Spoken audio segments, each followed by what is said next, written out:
আমি এখন এটা কোন এলাকা? এটা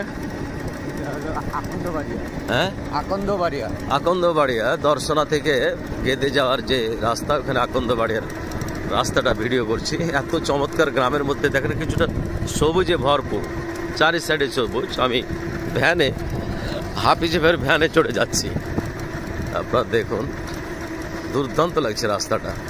এরা তো আবহাওয়া মিষ্টি। এটা রাস্তা কি বামে আরো সুন্দর ছিল না?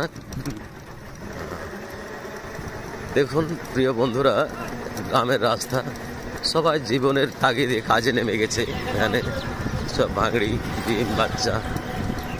আকন্দবাড়িয়া বাজার, চাঁদপুর, এখানে লেখা আছে জিডির একটা সাইনবোর্ড। দেখুন অসাধারণ দৃশ্যটা আপনাদের সাথে আমি যতক্ষণ পারি চেষ্টা করব।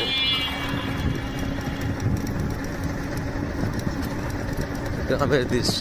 কতক্ষণ লাগবে ভাই গেদে যেতে? 10 মিনিট লাগবে না?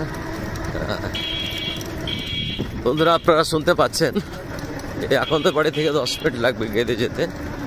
আমি গতকালকে দর্শনাতে আমার বন্ধুর বাড়ি জীবননগরে থেকেছি। এখানে সকালে ট্রেন ধরে সরাসরি মেডিকেলে যাব। এর মাঝে আমি ভিডিওগুলো করছি, গ্রামের ভিডিও।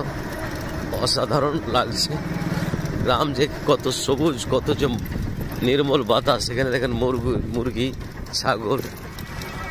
এদিকে ভ্যানই চলে মানুষ না, বেশি ভ্যানই চলে। ভ্যানের যে বাতাস লাগা, যারা শহরে এই অটো গাড়ি, বিভিন্ন গাড়িতে ধোঁয়ার মধ্যে থাকে। দেখুন এখানে গ্রামে যে সজনা পাটছে, গ্রামের নিজ গাছের সজনা, সবাই কাজে লেগে গেছে। বামে একটা মাঠ আপনাদের একটু দেখাই দিই। এই মাঠটাও দেখলে ভালো লাগবে, লাগে। এবার দেখেন নারকেল, খেজুর গাছের চারি। হ্যাঁ, কি অসাধারণ হাফিজ ভাই দৃশ্যটা! তো ভিউ নাকি, অসাধারণ ভিউ। প্রিয় দর্শক, আপনারা দেখতে পাচ্ছেন আমি ইন্ডিয়া যাওয়ার উদ্দেশ্যে যে গাড়িতে উঠেছি। এখানে 3টে ছাগল আছে, এরাও বের হয়ে গেছে ওদের জীবনের পেটের তাগিদে। পৃথিবীতে সকল প্রাণী পেটের তাগিদে দৌড়িয়ে বেড়াচ্ছে। দেখুন রাস্তা বাঁক নিল। এখন এই রাস্তাটা আপনাদের সাথে শেয়ার করে নিই। দেখুন এই যে দেখেন, এখানে বোধহয় কোথায় কেরু কোম্পানি আছে না? কেরু কোম্পানি, বাংলাদেশের যে লিকার, যেটা তরল, বুঝতে পারছেন, কেরু কংয়ের যে ভদকা তৈরি হয়, এখানে আছে।